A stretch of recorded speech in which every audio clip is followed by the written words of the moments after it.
Continuando então o nosso curso sobre Maria, a mulher do Evangelho, hoje nós vamos falar uma aula sobre Maria na perspectiva da Igreja Ortodoxa. Foi dada pelo reverendo Augustino Bairactares. Antes eu gostaria de falar algum detalhe em relação à história e à Igreja Ortodoxa, porque existiu um movimento chamado Movimento Iconoclasta, que ocorreu durante o Império Bizantino nos séculos VIII e IX e representou um dos mais importantes conflitos político-religiosos contra a veneração, a contemplação ou a adoração de ícones e imagens de cunho religioso. Os conflitos ocorreram durante o Império de Leão III, foi de 717 a 741, e de Teófilo, 829 a 842.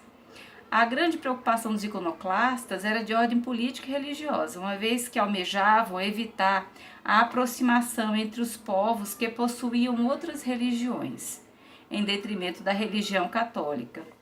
Além disso, eles temiam o poder e a influência econômica e política da Igreja, que cada vez mais se expandia pelo Império Bizantino, com construção de mosteiros, igrejas, templos. Então essa palavra aí, iconoclasta, vem icon, é imagem, e classen, que é quebrar. Significa quebrador de imagens, ou seja, os iconoclastas se opõem a crenças baseadas nas imagens de Cristo, da Virgem Maria, dos santos, líderes religiosos, etc. Até os dias atuais é possível encontrar a iconoclastia em religiões como o cristianismo, judaísmo e islamismo. Nos anos de 730, o imperador Leão III, também chamado de o Isaurense, foi o propulsor do movimento iconoclasta, afirmando que os indivíduos deviam adorar somente Deus, desprezando assim as imagens. A idolatria e criação de ídolos era proibida, o que levou à destruição de vários ícones religiosos presentes nos templos, igrejas, mosteiros, e ainda a tortura, perseguição e exílio daqueles que cultuavam essas estátuas ou imagens de santos, ou aqueles que faziam também. Observe que durante a constituição do Império Bizantino, a religião católica era predominante. No entanto, o Império Bizantino surge com a divisão do Império Romano em dois: o Império Romano do Oriente, com capital em Constantinopla, e o Império Romano do Ocidente, com capital em Milão. Os cristãos do Oriente foram eles que fizeram parte do movimento iconoclasta.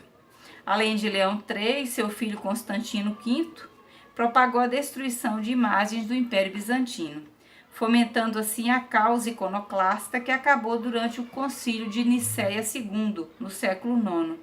Assim, nesse evento ocorrido em 787, novamente a adoração e culto às imagens foi liberado. A finalidade dessa aula é chamar a nossa atenção sobre a pessoa da Santa Virgem, da Theotokos, através dos acontecimentos significativos da vida de Maria, como sua concepção e natividade, acontecimentos essenciais para a tradição teológica ortodoxa, também na católica e em outras. O culto da Mãe de Deus na era bizantina, a gente pode falar que em 9 de dezembro celebra-se a concepção de Ana, e em 8 de setembro, a Natividade de Maria. As fontes desses acontecimentos não provêm de textos que estão dentro da Bíblia, mas de textos apócrifos. Apócrifos são textos que foram escritos, mas que depois não entraram no cânon da Bíblia. Não significa que com isso eles são irreais ou mentirosos, mas não foram selecionados, porque a veracidade, existem dúvidas.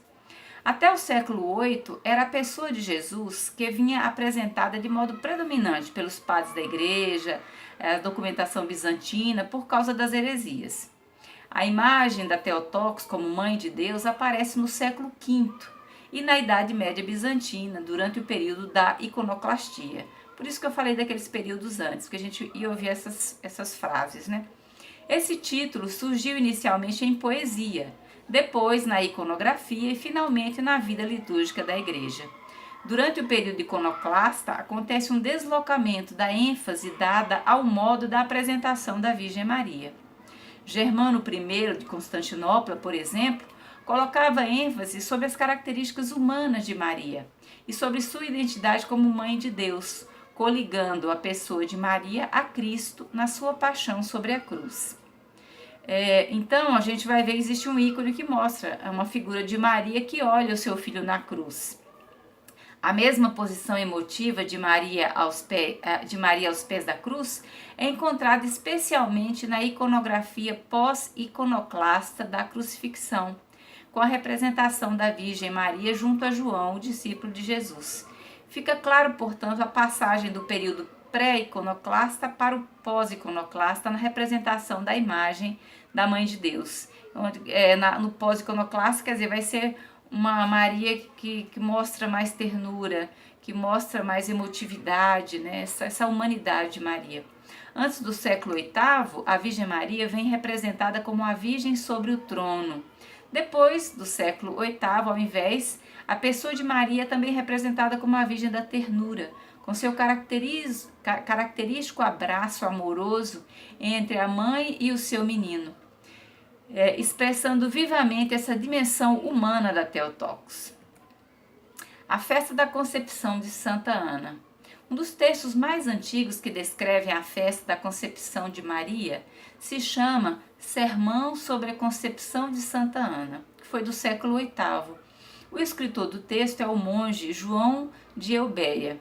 Esse descreve os acontecimentos precedentes à concepção de Maria. Então conta, que Joaquim, o pai, era um homem muito rico, não tinha filhos. E por isso ele decide duplicar a oferta que ele fazia ao templo, com o desejo de oferecer sustento aos pobres e pedir a Deus para ter um filho. Mas apesar das suas boas motivações e sentimentos, ele foi expulso do templo, porque os sacerdotes o consideravam um sinal de condenação de Deus, porque ele não teve filho. Então ele vai ao deserto, onde faz jejum e reza por 40 dias. Ana, a esposa dele, recebe uma mensagem de um anjo dizendo que ela daria à luz um filho e todos saberiam seu nome. Joaquim, também no deserto, recebe a mesma mensagem.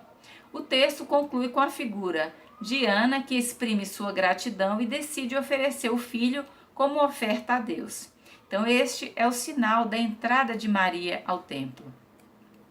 No dia seguinte, Joaquim oferece um sacrifício no templo, bem aceito pelos sacerdotes e por Deus, como sinal de que os seus pecados foram perdoados e de que ele não deveria mais sentir vergonha em meio ao seu povo.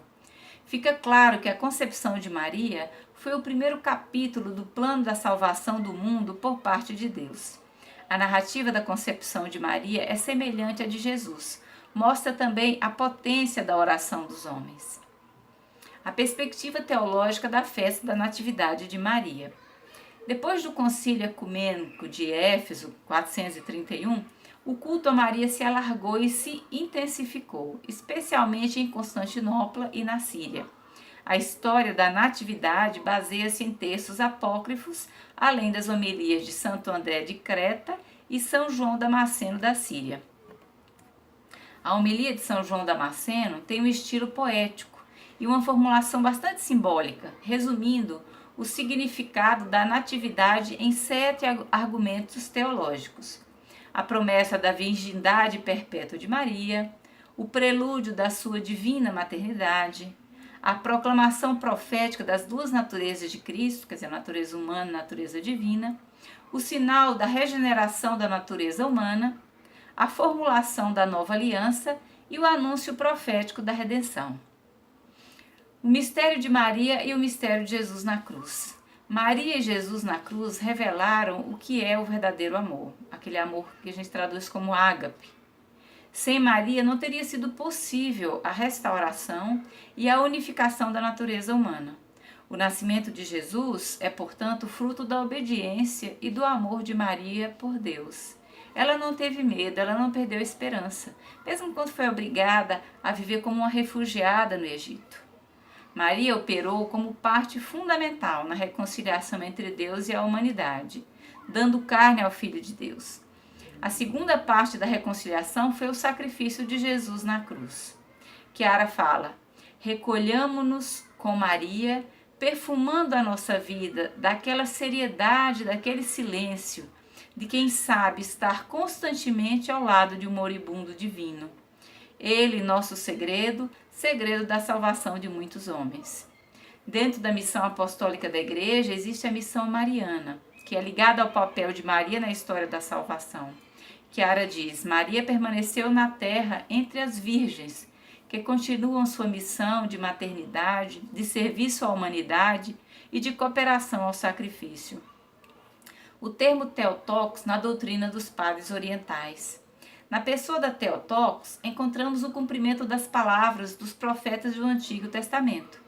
A palavra recebeu vida na carne da Santa Virgem, mas ao mesmo tempo permaneceu Deus. Por que Deus escolheu esse modo de salvar a humanidade através da encarnação do seu Filho? São Cirilo fala: assim Cristo pôde doar a sua graça para transformar as pessoas de filhos de seres humanos em filhos de Deus. Os padres gregos chamam a Theotokos mãe, serva e virgem, antes, durante e depois do nascimento de Jesus. Nós, ortodoxos e católicos, viemos da mesma e única igreja, mas no final do século IX adotamos perspectivas diferentes sobre o que é a vida, o que é Deus, qual é o justo relacionamento entre Deus e os seres humanos em termos de culto. Isso resultou no desenvolvimento de um diferente estilo de vida em termos sociais e principalmente de diferente cultura cristã, consequências na arte, música, poesia, escultura, iconografia, arquitetura, literatura e ética. Maria na Igreja Ortodoxa se torna sinônimo da veneração dos ícones, através dos quais o seu desígnio na história da salvação pode ser tratado artisticamente. O nosso ventre histórico é o mesmo, a eclésia, quer dizer, a igreja. E o nosso ventre espiritual ainda é o mesmo, o ventre da Santa Virgem. Por isso, somos destinados a reunirmos-nos como na visão de Chiara, que fala de uma multiplicidade plena do reino de Deus, mas onde cada um tem o seu lugar.